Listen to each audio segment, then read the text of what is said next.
이 14절과 16절 가운데 14절에는 예수님께서 "나의 객실이 어디 있느냐?"라고 물으라고 하시죠. 여기서 이 나의 객실, 영어로는 My guest room이라고 번역을 해 놓았습니다. 또 15절에서는 "자리를 펴고 준비한 큰 다락방을 보이리니." 이렇게 되어 있는데, 이 다락방, 큰 다락방을 large upper room 이렇게 번역을 해 놓았습니다. 이 upper room이라는 말을 우리말로 이 다락방이라고 번역을 해 놓아서 우리나라 사람들은 이 옛날 집에 보면 그 안방에 이렇게 쪽문을 열고 들어가는 이 작은 창고로 된 다락방을 생각하기가 쉬운데, 사실은 이 어퍼룸이라는 개념은 우리가 생각하는 그런 다락이 아니라 궁궐이나 큰 저택의 제일 꼭대기층을 말하는 것으로 이해하는 것이 더 좋습니다. 그 사진을 한번 보여주세요. 이 어퍼룸은 이 고대 팔레스타인을 비롯한 중근동에서 흔히 볼 수 있는 건축 양식이었는데, 주로 휴식이나 침실을 위한 공간으로, 또는 기도나 집회를 위한 공간으로, 또 식사 등의 교제를 위한 공간으로 사용되었습니다. 지금 사진에 보시는 것은 이 마가의 다락방으로 추정되는 곳의 사진입니다. 그러니까 저택에 딸린 큰 거실이나 이 파티룸 같은 용도로 사용되던 곳이 이 어퍼룸인데, 그중에서도 이 오늘 본문이 뭐라고 얘기합니까? 라지 어퍼룸. 그러니까 큰 다락방, 큰 파티룸이 어디 있는 준비되어 있다라는 얘기예요. 그러니까 성인 120 명이 한꺼번에 들어갈 만한 사이즈니까 마가 요한이 얼마나 부유한 환경에서 자랐는가를 짐작해 볼 수 있는 것이죠. 또 이 마가의 다락방은 초대교회가 회동된 역사적인 장소이기도 합니다. 사도행전 1 장에서 예수님이 승천하신 감람산에서 돌아온 제자들이 마가의 다락방에 모여서 기도에 힘쓰자 성령께서 역사하시는 이 오순절 성령 강림 사건이 일어나게 됩니다. 이 사도행전 1장 12 절에서 15 절의 말씀을 함께 읽어 보겠습니다. 제자들이 감람원이라 하는 산으로부터 예루살렘에 돌아오니, 이 산은 예루살렘에서 가까워 안식일에 가기 알맞은 길이라. 들어가 그들의 유하는 다락방으로 올라가니,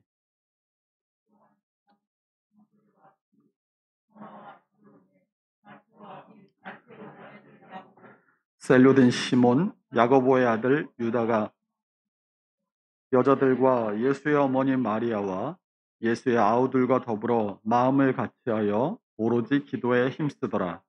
모인 무리의 수가 약 120 명이나 되더라. 이렇게 이야기하고 있습니다. 네. 이 마가 요한의 이름이 직접적으로 이 마가 요한이 등장하는 것은 이 사도행전 12 장입니다. 헤롯 왕이 이 사도 야고보를 죽이고 베드로를 잡아서 이제 죽이려고 감옥에 가두죠. 그런데 밤에 천사가 나타나서 베드로의 허리를 발로 차서 감옥에서 그를 풀어 주었을 때, 이 풀려난 베드로가 정신을 차리고 찾아간 곳이 어디였냐면 바로 이 마가의 집이었습니다. 사도행전 12장 11 절에서 12절 말씀입니다. 함께 읽어 보겠습니다. 이에 베드로가 정신이 들어 이르되, 내가 이제야 참으로 주께서 그의 천사를 보내어 나를 헤롯의 손과 유대 백성의 모든 기대에서 벗어나게 하신 줄 알겠노라 하여 깨닫고 마가라 하는 요한의 어머니 마리아의 집에 가니, 여러 사람이 거기에 모여 기도하고 있더라. 아멘. 이처럼 이 마가 요한은 좋은 환경에서 자라나는 것이 틀림이 없습니다. 경제적으로도 부유한 환경이었을 뿐만 아니라 어머니 마리아의 신앙도 매우 좋았습니다. 그래서 앞서 살펴본 대로 마가의 다락방에서 최후의 만찬이 열렸고, 초대교회가 그곳을 그 근거지로 해서 시작되었을 정도로 이 예수님을 가까이에서 모셨고 예수님의 제자들과 늘 교제가 있어 왔습니다.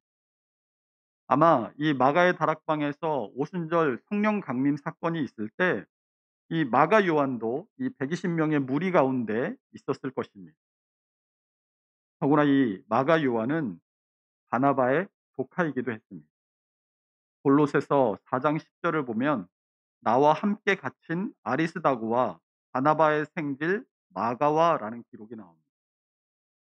사도행전 4장 36 절에서 37 절에서 이 바나바를 소개하는데 구브로에서 난 레위족 사람이 있으니 이 이름은 요셉이라 사도들이 일컬어 바나바라 번역하면 위로의 아들이라 하니 그가 밭이 있음에 팔아 그 값을 가지고 사도들의 발 앞에 두니라라고 이 바나바 역시 구브로 섬 출신이라는 것을 기록해서 보여주고 있습니다. 그러니까 이 마가의 어머니인 마리아와 바나바는 형제지간이고 마리아의 아들인 이 마가 요한은 밭을 팔아서 교회에 내놓을 정도로 부유한 제자였던 이 바나바의 외조카가 되는 것이죠. 한마디로 이 마가 요한은 요즘 말로 하면 엄친아였습니다. 엄친아가 뭔지 아시죠? 엄마 친구 아들. 엄마 친구 아들이 엄친아예요.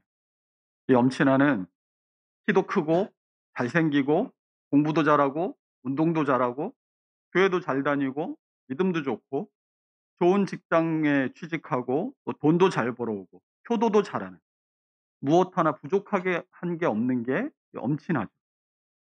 그러니까 당시 마가 요한은 이 기독교계의 엄친아였던 거예요. 예수님도 교제가 있었고 또 예수님의 제자들인 사도들도 자기 집에 늘 드나들었고 또 자기 집이 초대교회인데다가 어머니의 믿음도 너무나 좋고 또 삼촌도 사도급이라고 말할 이 바나바였던 것이죠.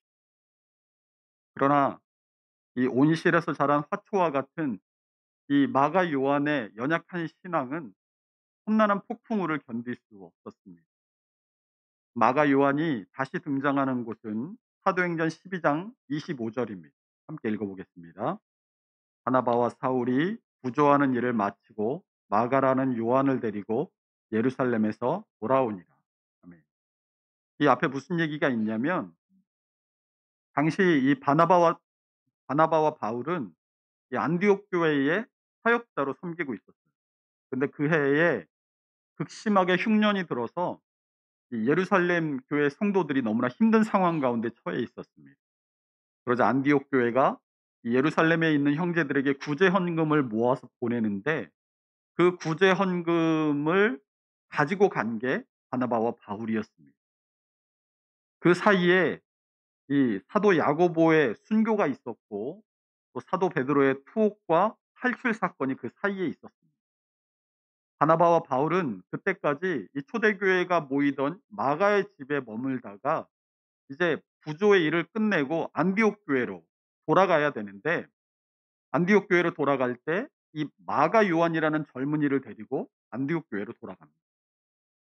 그때까지만 해도 사람들은 이 마가 요한을 엄친아로 알았을 것입니다. 바나바와 바울도 이 신앙적으로 촉망받는 젊은이를 하나님 나라를 위해 좋은 일꾼으로 키우기 위해서 안디옥 교회로 데리고 갔을 것입니다.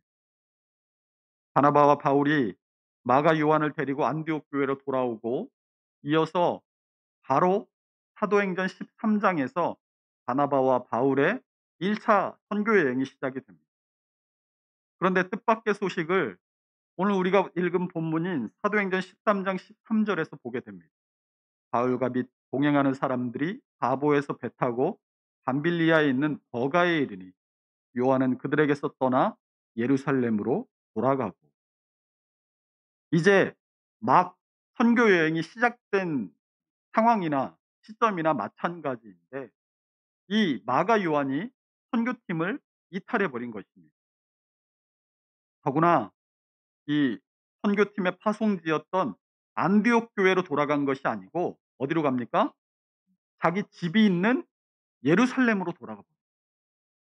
이제 보니까 이 마가 요한이 엄친아가 아니라 마마보이였어요. 마가 요한이 이 선교 여행에서 이탈한 이유에 대해서 여러 가지 견해들이 있습니다. 성경에 마가 요한의 이탈 이유에 대해서 한마디도 언급이 없다 보니까 여러 가지 정황을 놓고 추측이 있는 것인데, 크게 세 가지 정도만 소개를 해 드리겠습니다. 먼저 부잣집 외아들이었던 이 마가 요한이 본래 무책임한 인간이었다라는 견해입니다. 그래서 첫 선교팀에 발탁되었을 때 호기심 때문에 따라가기는 했는데, 막상 여행을 시작하고 보니까 자기가 생각했던 것처럼 이렇게 흥미진진하고 재밌는 것이 아니라 따분하고 고생스럽기만 해서 도중에 포기해 버렸다는 견해입니다. 두 번째는 외삼촌인 바나바와 이 바울의 서열이 역전된 것을 이 마가 요한의 입장에서 도저히 받아들일 수 없었기 때문에 선교팀을 이탈했다라는 견해입니다. 구브로 섬을 횡단하는 도중에 이 선교팀의 대장이 바나바에서 바울로 바뀝니다. 사도행전의 기록들을 보면 이 사도 바울의 출현부터 사도행전 13장까지는 계속해서 바나바와 사울, 바나바와 사울, 바나바와 사울 이렇게 성경이 기록합니다. 이것은 그때까지 바나바와 바울의 관계를 생각한다면 당연한 배치입니다. 바울이 다메섹 도상에서 빛이신 예수님을 만난 후에 사도들을 만나고자 했지만 기독교를 핍박하던 바울의 회심을 믿지 않고 사도들이 두려워하며 그를 만나주지 않습니다. 그런 바울과 이 사도들의 다리가 되어준 사람이 바로 바나바였습니다. 우리 사도행전 9장 26절 27절을 함께 읽어보겠습니다. 사울이 예루살렘에 가서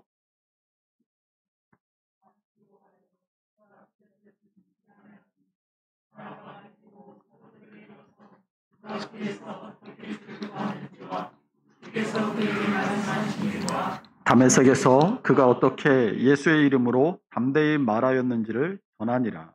아멘. 이 일뿐만 아니라 이 바울이 사역지가 없어서 이 고향인 다소로 내려가서 10년 가까이 칩거하고 있을 때 이 안디옥 교회의 사역자로 부름받은 바나바가 바울을 데리러 다소까지 찾아갑니다. 우리 사도행전 11장 23절에서 26절을 함께 다시 한번 읽어보겠습니다. 예루살렘 교회가 음? 네, 23절입니다. 그가 이르러 하나님의 은혜를 보고 기뻐하여 모든 사람에게 굳건한 마음으로 주와 함께 머물러 있으라 권하니, 바나바는 착한 사람이요 성령과 믿음이 충만한 사람이라. 이에 큰 무리가 죽게 더하여지더라. 바나바가 사울을 찾으러 다소에 가서 만남에 안디옥에 데리고 와서 둘이 교회에 1년간 있어 큰 무리를 가르쳤고, 제자들이 안디옥에서 비로소 그리스도인이라 일컬음을 받게 되었더라. 아멘. 그러니까 이 선교 여행 이전까지 바나바와 이 바울의 관계는, 이 사도 바울에게 있어서 바나바는 이 생명의 은인이나 다름이 없는 사람이었습니다. 그런데 사도행전 13장까지는 계속해서 이렇게 바나바와 사울 이렇게 기록이 되다가 1차 선교 여행 중에 이 거짓 선지자인 바예수의 눈을 사도 바울이 멀게 한 뒤로는 바울의 이름이 바나바보다 앞에 나오게 됩니다. 사도행전 13장 13절입니다. 함께 있습니다. 바울과 및 동행하는 사람들이 바보에서 배 타고 밤빌리아에 있는 버가에 이르니, 요한은 그들에게서 떠나 예루살렘으로 돌아가고. 이 사도행전에서 최초로 바울의 이름이 먼저 나오게 된 구절과 이 마가 요한이 예루살렘으로 돌아간 구절이 한 구절 안에 같이 있습니다. 이 선교의 주도권이 바뀐 사건을 두고 젊은 혈기를 이기지 못한 마가 요한이 스스로 선교팀을 떠나버렸다는 것이 두 번째 견해입니다. 마지막 세 번째 견해는 이 버가에 도착한 뒤에 이 눈앞에 펼쳐져 있는 이 타우로스 산맥을 보고 기가 질려서 포기하고 돌아가 버렸다라는 견해입니다. 이 버가에 도착한 선교팀이 다음 목적지로 정한 곳이 비시디아 안디옥이라는 곳이었습니다. 이 버가에서 비시디아 안디옥에 가기 위해서는 해발 2,000 미터에서 3,000 미터가 넘는 험난한 타우로스 산맥을 지나야만 했습니다. 그 산맥을 걸어서 넘는다는 일도 어떻게 할 수 없는 아득한 일인데, 그 당시에는 이 산이 험한 곳에는 뭐가 있어요? 강도들이 있어요. 그래서 이 타우로스 산맥에도 험한 산맥 곳곳에 강도들이 날뛰고 있었습니다. 한마디로 그 산맥을 넘겠다라는 것은 목숨을 걸어야 하는 일이라는 것이죠. 그것 때문에 이 겁에 질린 마가 요한이 고난과 위험 앞에서 선교를 포기하고 집으로 도망가 버렸다라는 것이 세 번째 견해입니다. 어쨌든 마가 요한은 1차 선교 여행을 포기하고 집으로 돌아갔습니다. 마가 요한이 도망간 뒤 바울과 바나바는 목숨을 걸고 죽을 고생을 하며 이 소아시아의 도시들의 교회를 세우고 자신들을 파송한 안디옥 교회로 다시 돌아왔습니다. 문제는 이 1차 선교 여행을 마치고 2년 정도가 지난 뒤에 2차 선교 여행을 준비하던 중에 일어났습니다. 우리 사도행전 15장 37 절에서 41 절의 말씀을 함께 읽어 보겠습니다. 바나바는 마가라는 요한도 데리고 가고자 하나 바울은 밤빌리아에서 자기들을 떠나 함께 일하러 가지 아니한 자를 데리고 가는 것이 옳지 않다 하여 서로 심히 다투어 피차 갈라서니 바나바는 마가를 데리고 배 타고 구브로로 가고 바울은 신라를 택한 후에 형제들에게 주의 은혜의 부탁함을 받고 떠나 수리아와 길리기아로 다니며 교회들을 견고하게 하니라. 아멘. 이 바나바가 2차 선교 여행에 마가 요한을 다시 데리고 가자고 주장했지만 바울이 그것을 거부하고 그것 때문에 서로 다툼이 일어나서 서로 갈라져 따로 선교 여행을 가게 된 것입니다. 이 다툼이 얼마나 심각한 일이었는지 39 절에 보면 서로 심히 다투어 피차 갈라서니 이렇게까지 기록을 하고 있습니다. 생사고락을 같이 했던 선교팀이 갈라설 정도로 그 싸움이 심각했다라는 것을 보여주는 것입니다. 어떤 사람은 이 다툼에 대해서 위로의 사람이라는 별명을 가지고 있는 바나바는 이 사람 관계 중심의 사람이었고 또 매사에 정확하고 맺고 끊음이 확실했던 바울은 일 중심의 사람이었기 때문에 이 관계 중심의 사람과 일 중심의 사람 사이에서 다툼이 일어난 것이다. 이렇게 해석을 하기도 합니다.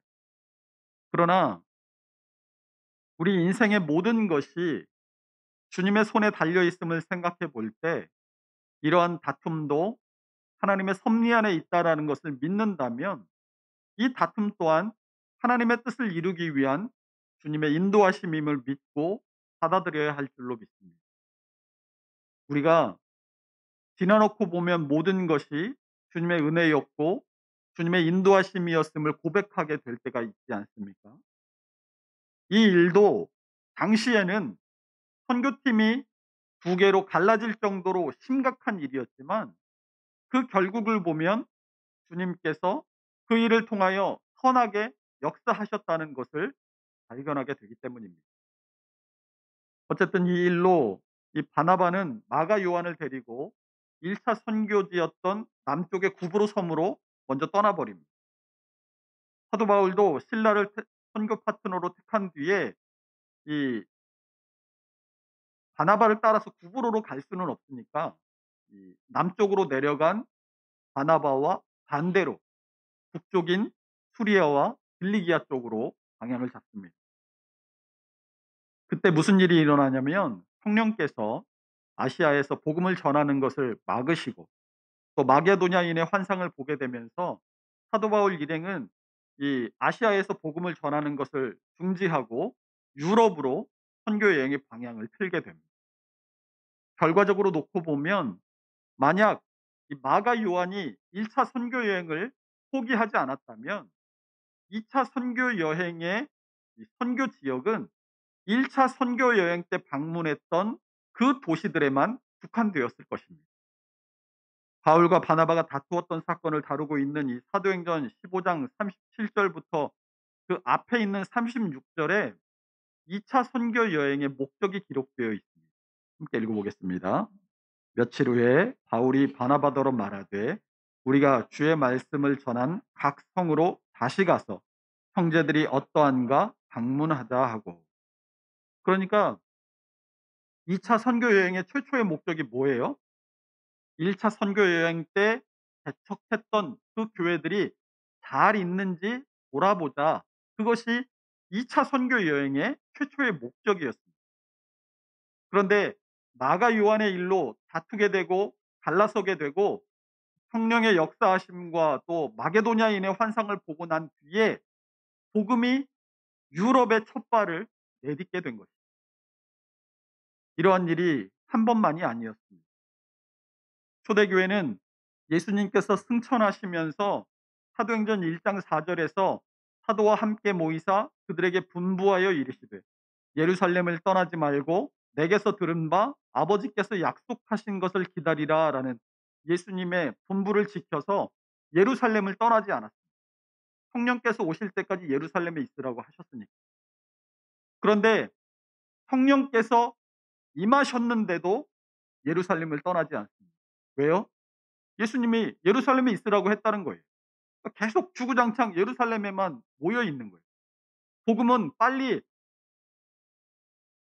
예루살렘과 유대와 사마리아와 땅끝까지 이르러 복음이 전파되어야 되는데 사도들은 여전히 예루살렘에서만 자기들끼리 지지고 볶고 좋게 지내고 있는 거예요. 그런데 스데반의 순교 이후에 예루살렘에 큰 박해가 일어납니다. 그 박해로 인해서 예루살렘에 있던 성도들이 다 온 유대와 사마리아로 흩어져 버리게 돼요. 사도행전 8장 1절입니다. 함께 있습니다. 사울은 그가 죽임당함을 마땅히 여기더라.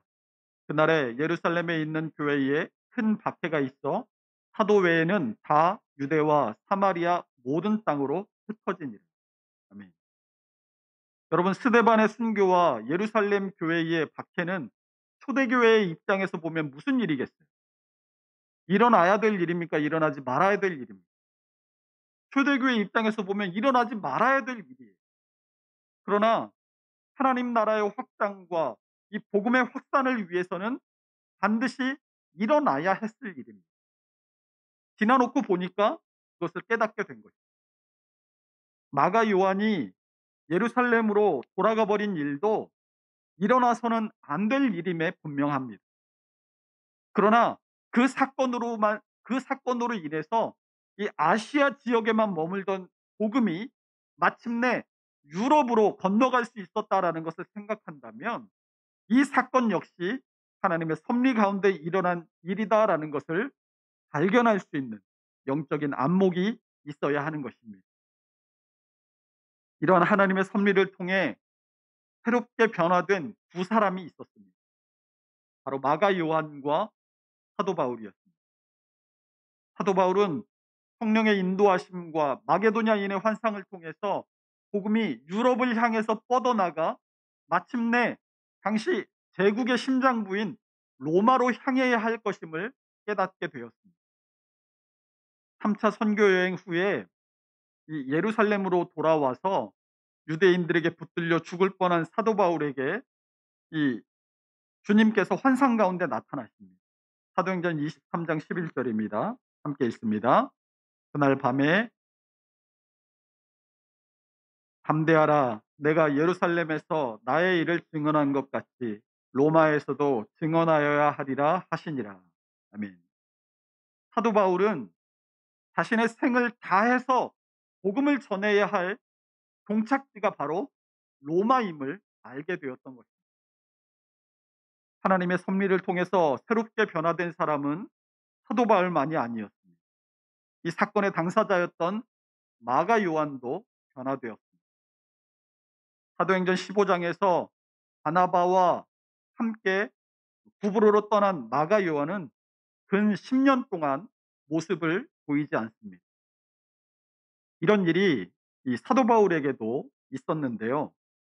사도 바울이 다메섹 도상에서 예수님을 만난 후에 이 다메섹에서 예수가 그리스도다, 예수가 구세주다라고 담대히 전하다가 이 유대인들이 죽이려고 하니까 이 믿음의 형제들이 그를 피신시킵니다. 우리 사도행전 9장 23절에서 25절 읽어보겠습니다. 여러 날이 지남에 유대인들이 사울 죽이기를 공모하더니 그 계교가 사울에게 알려지니라. 그들이 그를 죽이려고 밤낮으로 성문까지 지키거늘 그의 제자들이 밤에 사울을 광주리에 담아 성벽에서 달아내리니라. 아멘. 이 일 뒤에 이 예루 이 바울이 예루살렘으로 가서 제자들을 사귀고자 하지만 사도들이 믿어주지 않고 이 바나바가 바울을 제자들에게 소개하는 사건이 방금 읽은 이 사도행전 9장 25절 뒤에 있는 26장 26절 27절의 내용이에요. 제가 읽어 드리겠습니다.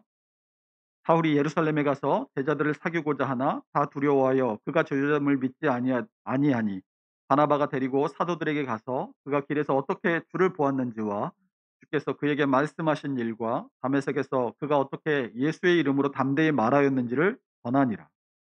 자, 보세요. 이 광주리에 달아서 바울을 피신시킨 25절의 사건, 그리고 26절에는 예루살렘에 사도 바울이 나타나죠. 그러면 다메섹에서 도망갔는데 예루살렘에 나타났어요. 그럼 25절, 26절이 붙어 있으니까 우리 생각에는 어때요? 다메섹에서 도망가서 바로 예루살렘 가서 사도들을 만나려고 했나 보다. 이렇게 생각하는데 아니라는 거예요. 갈라디아서 1장 17절에서 19절을 읽어보겠습니다. 또 나보다 먼저 사도된 자들을 만나려고 예루살렘으로 가지 아니하고 아라비아로 갔다가 다시 다메섹으로 돌아갔노라. 그 후 3년 만에 내가 게바를 방문하려고 예루살렘에 올라가서 그와 함께 15일을 머무는 동안 주의 형제 야고보 외에 다른 사도들을 보지 못하였노라. 아멘. 그러니까 광주리에서 달아내린 다메섹에서 바로 예루살렘으로 가서 사도들을 만나려고 한 것이 아니라 다메섹에서 달아나서 아라비아에 있는 광야로 들어갔어요. 그곳에서 몇 년을 있었다고요? 3년을 있었어요. 3년을 그곳에서 지내다가 3년이 지난 뒤에야 다메섹으로 다시 들어갔다가 예루살렘으로 가서 제자들을 만난 거예요. 여러분, 사도 바울도 예수와 예수를 믿는 자들을 핍박하던 자신의 과오를 씻고 회개하면서 3년을 칩거했습니다. 그 후에 완전히 변화된 사람으로 세상과 교회 앞에 모습을 드러나게 됩니다. 마가 요한도 바나바와 함께 떠난 뒤 10년 동안 모습을 보이지 않습니다.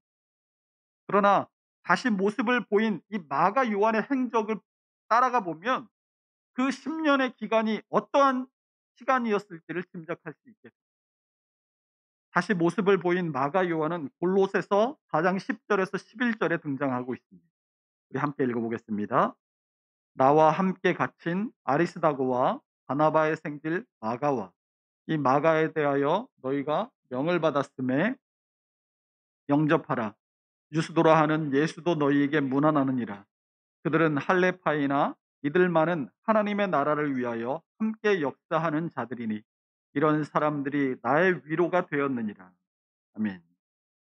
이 마가 요한이 사도 바울과 헤어진 뒤 10년을 어떻게 보냈는지 성경에 아무런 기록이 없지만 다시 성경의 모습을 드러낸 마가 요한이 어디 있냐면 놀랍게도 사도 바울과 함께 지금 로마의 감옥에 함께 투옥되어 있어요. 고생이 싫고 목숨을 거는 것이 두려워서 떠났던 이 마가 요한이 지금 사도 바울과 함께 고생의 자리에 자기의 목숨이 걸려 있는 자리에 지금 함께 앉아 있는 거예요. 마가 요한의 10년의 침묵이 어떤 세월이었을까 하는 것을 짐작해 해주는 부분입니다.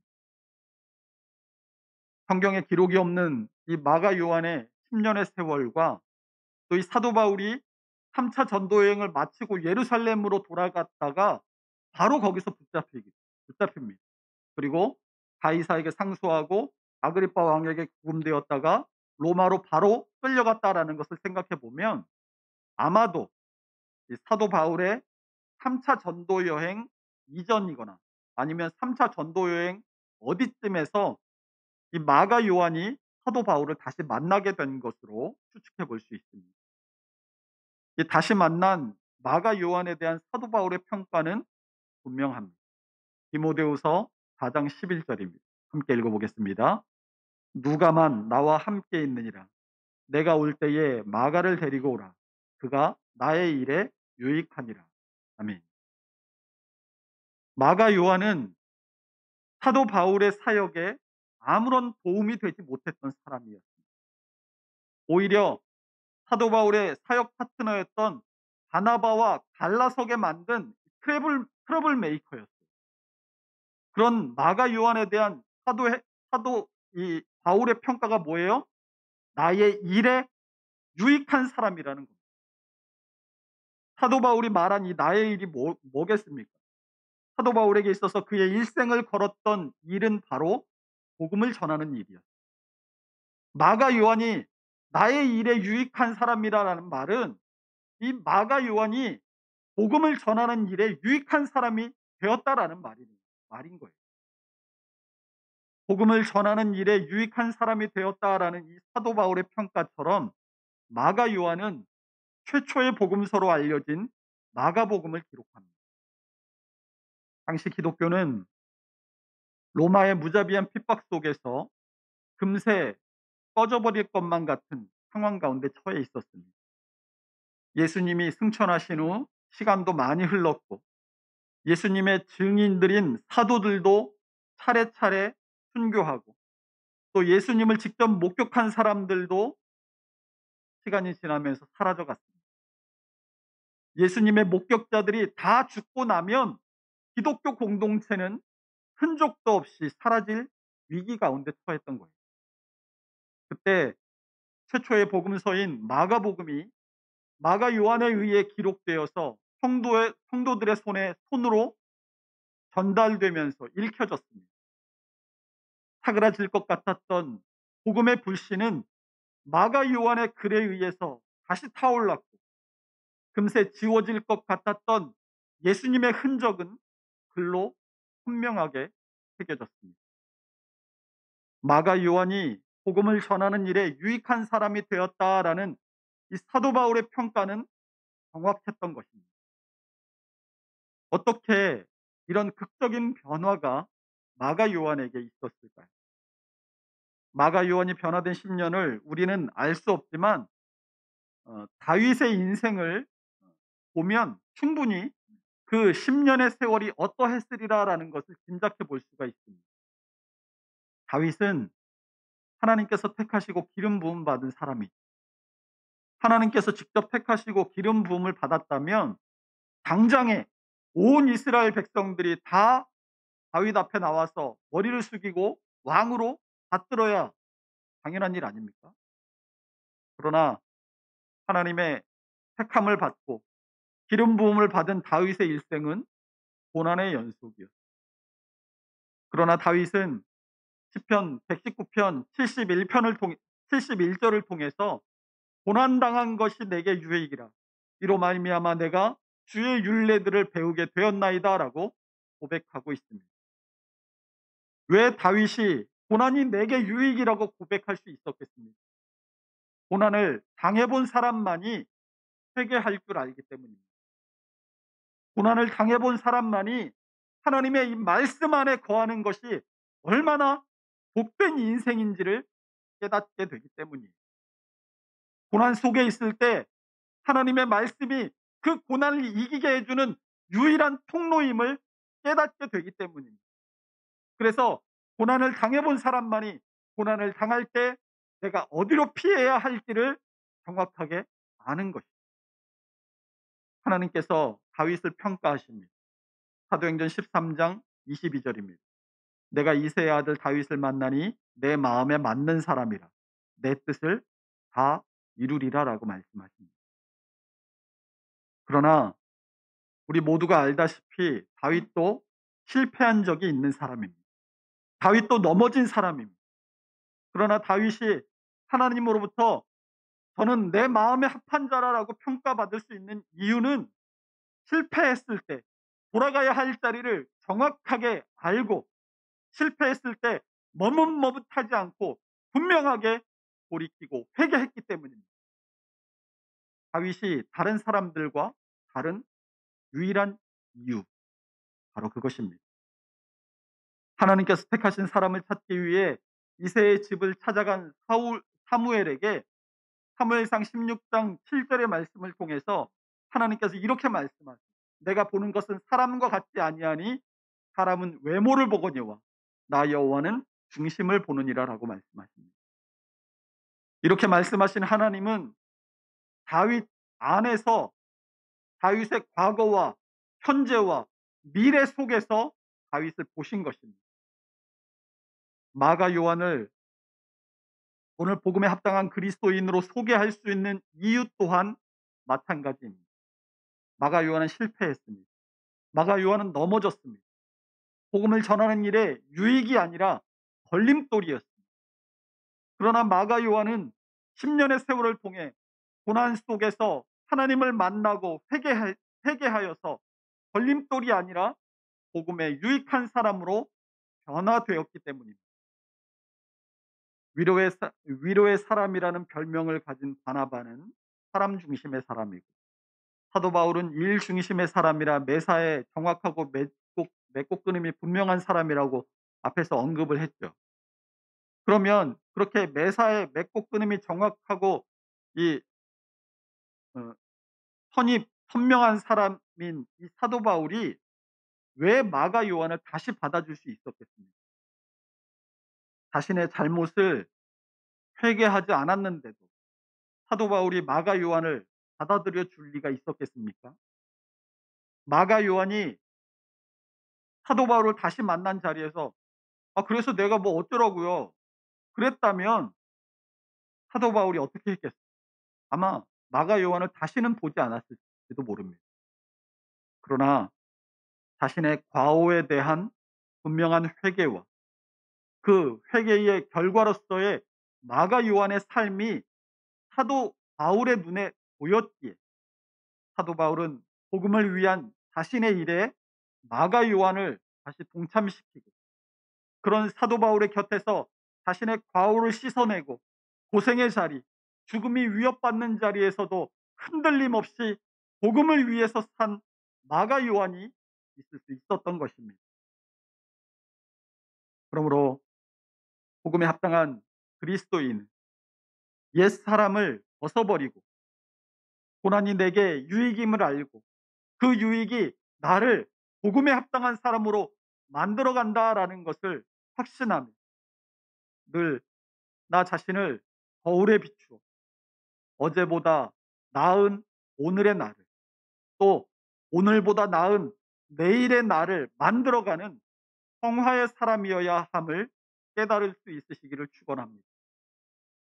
하나님의 말씀에 비추어 돌아가야 할 곳을 알았던 다윗과 마가 요한처럼 우리도 우리의 삶을 항상 하나님의 말씀에 비추어 회개하고 돌이켜 개혁하는 삶을 살아갈 수 있는 복음에 합당한 그리스도인들이 다 될 수 있으시기를 주님의 이름으로 축원합니다. 기도하겠습니다.